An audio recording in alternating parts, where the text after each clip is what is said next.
And it's weird. It's a weird thing that I had to accept being in LA. LA is a very strange city. I've lived here. I just hit my 7-year anniversary this month. I've learned a lot. Thank you. It's a weird place. You come here. LA's always portrayed in movies and television as just this like beautiful city of dreams, and then you get here and you realize there aren't enough dreams to go around. That's how you just accept things. You know, like fun fact: 1 out of every 5 people in Los Angeles are trying to pursue a career in entertainment. The other 4 all quit and become Uber drivers. And wise up. Now, I feel like when I moved here, I was very naive. I was very sheltered growing up. I didn't know a whole lot about the real world. And I feel like there's a lot of people like that. You know, I always remember the classic image of somebody coming to LA for the first time. It's always some nice, fresh-faced person from the Midwest get off the bus with a gleam in their eye and a suitcase full of wishes and corn. And they're ready to make it because their dad told them they loved them just enough times, which was not enough times. And eventually, if you play your cards right, you might have a meeting with a producer. Your career could take off from there. Or it could not. Like, here's the thing. I had a meeting with a producer once.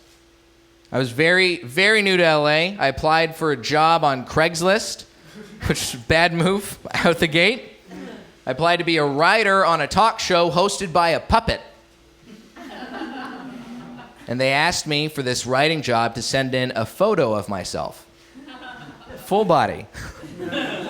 Just be like, yeah, look at these forearms. They can type 50 words a minute for sure. It didn't seem anything. It seemed kind of weird. Then the guy emailed me back and he goes, "You seem like an excellent candidate for this job. How about you come have a one-on-one meeting with me at my house?" Yeah, red flag. Now, I didn't look at it quite as a red flag. I was still like, oh, this is my chance. This is my big shot. You know, I didn't know a whole lot about the real world. I was very sheltered growing up. I couldn't listen to any music besides radio, Disney, and Christian rock until I was 16 years old. Until I learned how to drive, I thought the Wu-Tang Clan was who the Ninja Turtles were fighting. So I was like, oh, I'll go to this guy's house. I'm going to be a big shot. And I go, and he opens the door, and he's wearing a bathrobe and booty shorts, and that's it.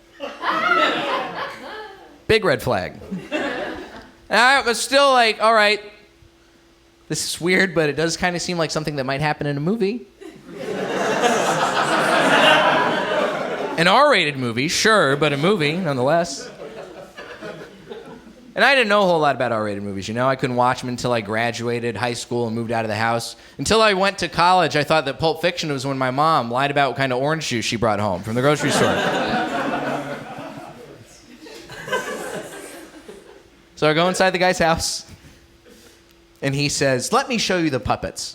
It's not a good sentence. If anyone ever says that to you, run as fast as you can in the opposite direction. The next part of that sentence will be, "They're made from your skin in my basement. Come, come." But I go inside the guy's house, and it becomes apparent very quickly that he is not a professional puppeteer.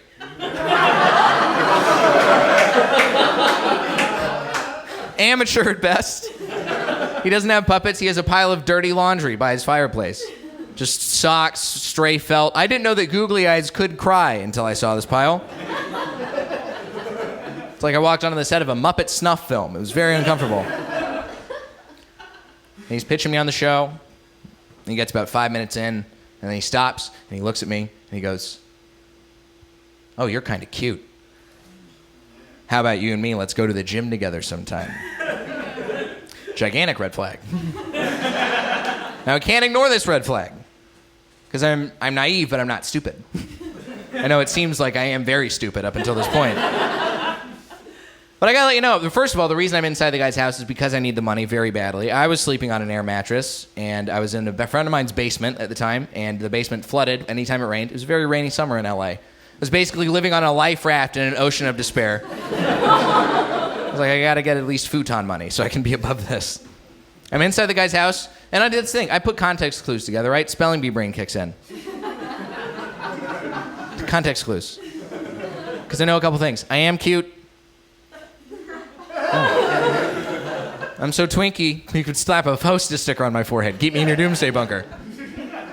This Twinkie's not trying to get cream filled. We've already covered that. Plus, listen, I never had, growing up in Texas, very sheltered existence, I had never had a whole lot of experiences with gay folks. As far as I was concerned, gays were like Jews. Like, there was one at my public school, neither of them went to church. I didn't know a whole lot.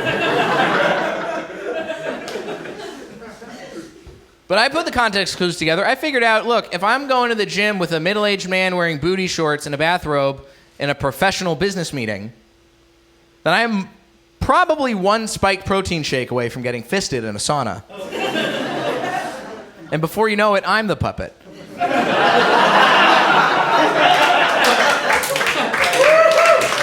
I'm trying to be behind the camera.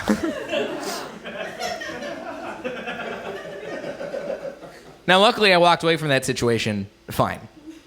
I did take the job for like 2 weeks, but I got out of there. No trips to the gym. Not everybody turns out so lucky. You know, remember that fictional person I made up at the very beginning of this story? Oh boy, did not turn out so well for them. They get back on the bus, scrolling through their phone, Instagram, cracked screen, watching their followers drop because they can't afford to keep paying the Russian bot company, keeping their account afloat. Lip injections leaking out of their face because they got plastic surgery on a Groupon. They get back on the bus and they got a nose full of Coke boogers and a belly full of producer jizz. Maybe not a lot of career to speak of, but a lot of fun stories to tell back at that Chili's in Des Moines. So follow your dreams.